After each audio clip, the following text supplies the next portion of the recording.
Today we're going to look at a few accessories that pair with ordinary conduit to open up a ton of possibilities for DIY projects. Let's get into it.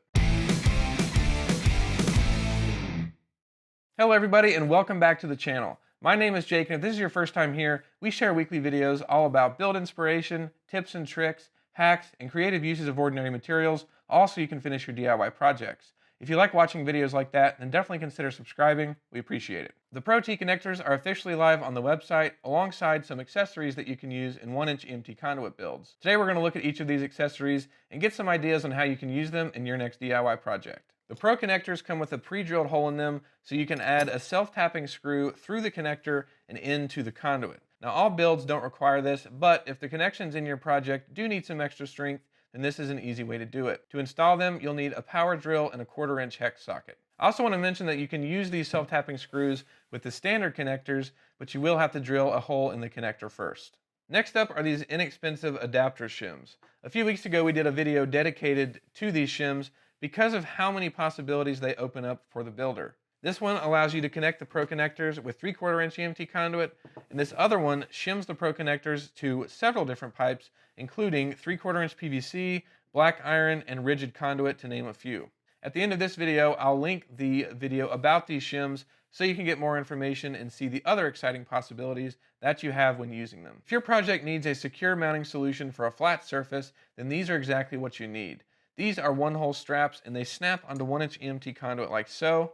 They have a flat tab here with a pre-drilled hole that allows you to add a screw or bolt through it into the flat surface that you want to secure to the conduit. The type of screw or bolt that you use really depends on what you're attaching, but just make sure the head is at least 3/8 inches. Covering exposed conduit ends are a great way to finish off your build, and there are a couple of easy ways to do it. One of which are with these plastic end caps that fit nicely into conduit and give you a clean look. You can push them in by hand, or if you have a hammer, you can tap the caps lightly until they're sitting flush with the conduit. This is easier to do if the pipe is fresh and hasn't been cut yet, or you can use the deburring tool to get rid of the lip on the inside of the pipe after cutting it. I do find that the lip does help hold the cap in place and keep it really tight, which may be necessary for your project, so keep that in mind. Another simple solution for covering exposed conduit ends are with these rubber pipe feet. As the name suggests, these are most commonly used as feet in projects, but of course they can be used in other creative ways. They're really easy to install by hand. All you have to do is slide them over the conduit and work them on until the conduit sits all the way inside like so. And if you ever want to remove them, it's again really easy to do. Just work them back off. These work great to prevent conduit from scratching your floors, and they also prevent your project from sliding around on smooth surfaces.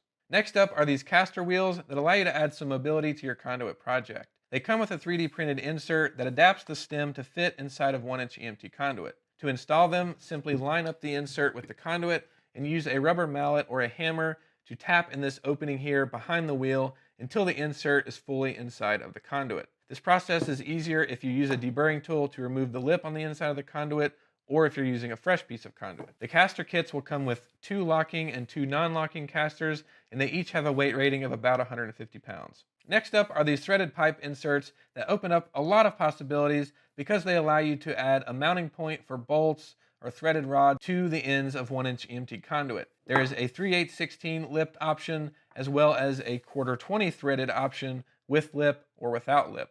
The 3/8/16 insert is really great for adding axles and wheels to builds, and the 1/4-20 inserts are perfect for camera mounts, monitor mounts, and even things like a trebuchet launch mechanism. Get it! Yeah! You can hammer these into conduit or use a vise if the pipe length is short enough. Dave did a whole video on the 3/4-inch EMT versions of these inserts, and a lot of those techniques and mounting solutions mentioned in that video work just as well for 1-inch EMT conduit, so I'll be sure to link it at the end. We can't wait to see how you incorporate these new accessories in your 1-inch EMT conduit builds. Thanks so much for watching, and we'll see you in the next one.